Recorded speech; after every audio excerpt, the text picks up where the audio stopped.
नमस्कार मंडळी, नवीन एका इंटरेस्टिंग व्हिडिओमध्ये सर्वांचं मनापासून स्वागत आहे. मित्रांनो, महाराष्ट्रातील दिव्यांग बांधवांसाठी अतिशय आनंदाची आणि मोठी अपडेट या ठिकाणी आलेली आहे. दिव्यांग बांधवांना विविध योजना व सेवांचा लाभ दिला जातो, परंतु या सेवा आणि योजनांचा लाभ दिला जात असताना त्या दिव्यांग बांधवांना वेगवेगळ्या CSC सेंटर असेल, सायबर कॅफे असेल, माही सेवा केंद्र असेल या ठिकाणी जावं लागतं आणि त्या ठिकाणी त्या सायबर कॅफे किंवा माही सेवा केंद्र किंवा CSC आपले सरकार सेवा केंद्रांच्या माध्यमातून अतिरिक्त चलन किंवा अतिरिक्त फीस त्यांच्याकडून आकारली जाते किंवा त्यांचं काम वेळेवर केलं जात नाही. अशातच एक महत्त्वाची बातमी, आनंदाची बातमी या ठिकाणी अशी आली की आता तुम्हाला स्वतःला आपले सरकार सेवा केंद्र सुरू करता येणार आहे. आता एक लक्षात ठेवा, आपले सरकार सेवा केंद्र सुरू करत असताना दिव्यांगांना वेगळं काही आरक्षित जागा आहेत का, अशा पद्धतीचा प्रश्न मागच्या अनेक वेळा दिव्यांगांच्या माध्यमातून विचारला जात होता आणि याविषयी अनेक संघटनांनी किंवा संस्थांनी तहसील कार्यालय असेल किंवा जिल्हाधिकारी कार्यालय असेल त्या ठिकाणी पाठपुरावा केले.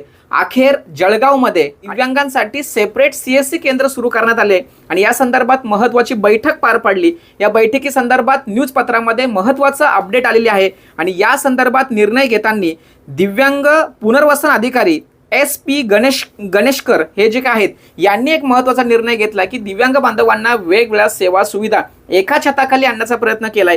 दिव्यांग बांधवांना वेगवेगळ्या ठिकाणी जाऊन त्यांना योजनांचा किंवा सेवांचा लाभ घेण्यासाठी अर्ज करताना वेगवेगळे कागदपत्र हाताळावे लागत होते. त्यांच्याकडे वेगवेगळ्या पैशाची मागणी सुद्धा केली जात होती, परंतु हे कुठेतरी थांबावे यासाठी दिव्यांगांसाठी एक खिडकी योजना असावी या अनुषंगाने जळगावमध्ये महाराष्ट्रामध्ये पहिल्यांदा दिव्यांगांसाठी सेपरेट आपले सरकार केंद्र CSC केंद्र या ठिकाणी सुरू करण्यात आलेले आहे. आता तुम्ही सांगाल सर जळगावमध्ये झालंय, मग आमच्याकडे कसं होणार? एक लक्षात ठेवा, जळगावच्या जिल्हाधिकारी कार्यालयाने घेतलेल्या निर्णयाचा संदर्भ देऊन तुम्ही तुमच्या जिल्हाधिकारी कार्यालय किंवा तहसील कार्यालयामध्ये तुम्ही अपील करू शकता, अर्ज करू शकता, विनंती करू शकता आणि तुम्हाला सुद्धा त्या जिल्हाधिकारी कार्यालयाने निर्णय घेतलाय त्या अनुषंगाने इतर सुद्धा जिल्ह्यांमध्ये, तालुक्यांमध्ये निर्णय घेतला जाऊ शकतो. आणि एक जिल्ह्यामध्ये एखादा निर्णय जर एखाद्या योजनेसंदर्भात किंवा एखाद्या प्रवर्गासाठी जेव्हा घेतला जातो त्यावेळेस त्याच्या अनुषंगाने इतर जिल्ह्यांमध्ये सुद्धा घेतला जातो, अशा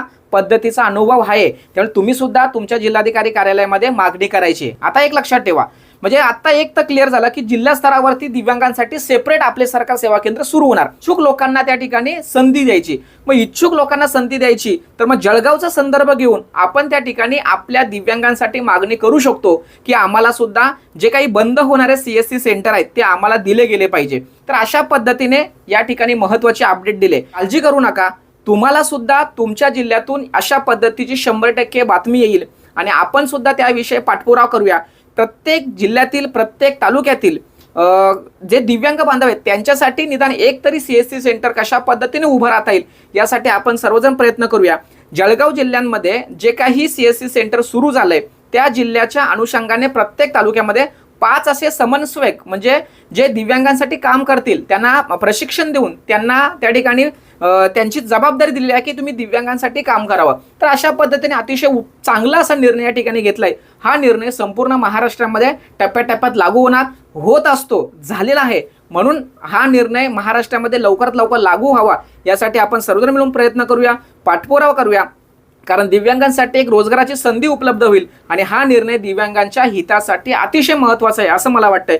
मित्रांनो, तुम्हाला काय वाटतंय? ही व्हिडिओ सर्वांना शेअर करा, कारण जशी आपण इतर गोष्टींची मागणी करतोय त्याच पद्धतीने सेवा आणि लाभ किंवा योजना याचा जास्तीत जास्त संबंध दिव्यांग बांधवांशी असतो. म्हणून त्यांना दिव्यांगांसाठी सेपरेट CSC केंद्र असावे अशी मागणी जर आपण केली तर नक्की ती मान्य होईल असं या ठिकाणी म्हणायला काहीच हरकत नाही.